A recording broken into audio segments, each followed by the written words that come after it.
Hello. Today we have with us Mr. Sudhir Mishra, founder and managing partner, Trust Legal Advocates and Consultants. Thank you, sir, for being with us.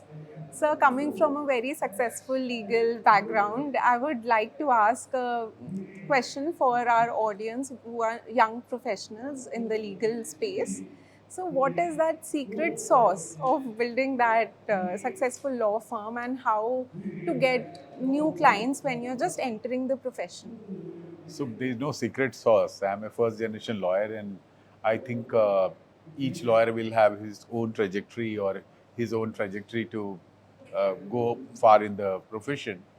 For me personally, it is persistence, daily habits, showing up, whatever the circumstances are, whatever challenges you have at any front, and basically believing that you are the only competition.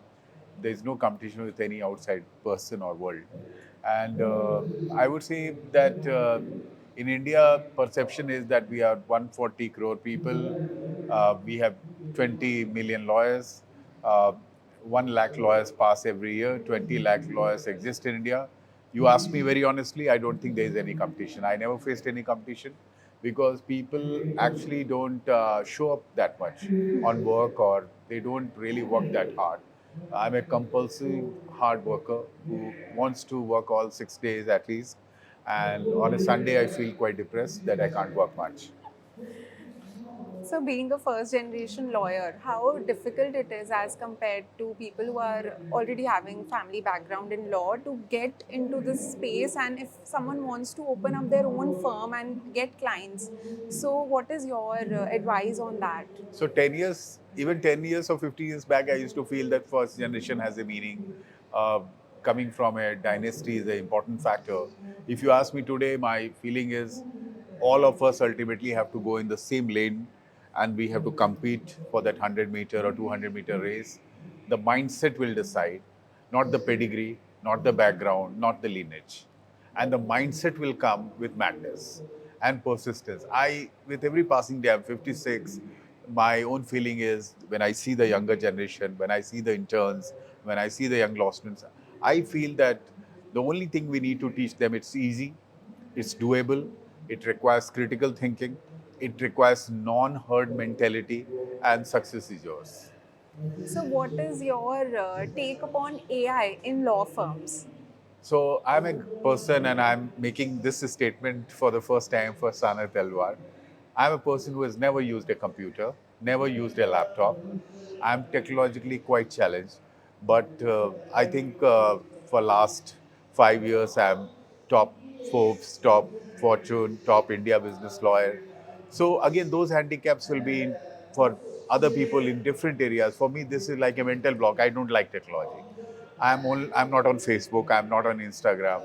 I'm not on any app. I have no Flipkart, Amazon, anything. But I'm surviving. So I don't know what is this AI. I have not seen him. So, sir, I think there is no denial that AI is there in like people are using to draft. I'll tell you again that if I'm saying this from Delhi, Right, that right. AI for me is not a disruption. It is overrated, and whatever limited I have seen around me, once you cross Ghaziabad and here you cross Jaipur, nobody cares about AI. The competition is wide open even for AI.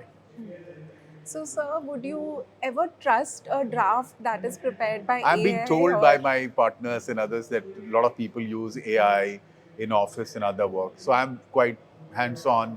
If you know I have 44,000 followers on LinkedIn, and I only ask for originality. In my interview, also you'll find that I will not give you a very uh, jurisprudence kind of reply. So my fact is that use whatever you want to use, unless you differentiate yourself, unless you use critical thinking, unless you have a compulsive emotional story, whether it's a petition, reply, addressing the court, unless you have a honesty, you have a credibility, nothing will work.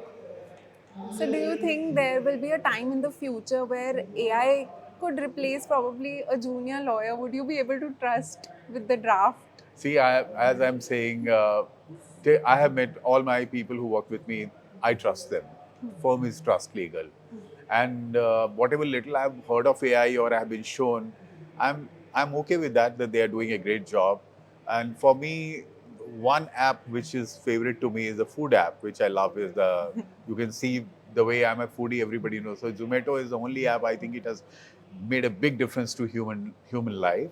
Rest all, I don't care. So, running a successful firm, do you think there should be any good policies for employees who are working? Should there be any flexibility with respect to their work environment, or you think that नहीं 9 बजे तक तो यहाँ बैठना है? So my own feeling is what I've heard from revered senior advocates that work-life balance is a myth. Work harder, balance will find its own place.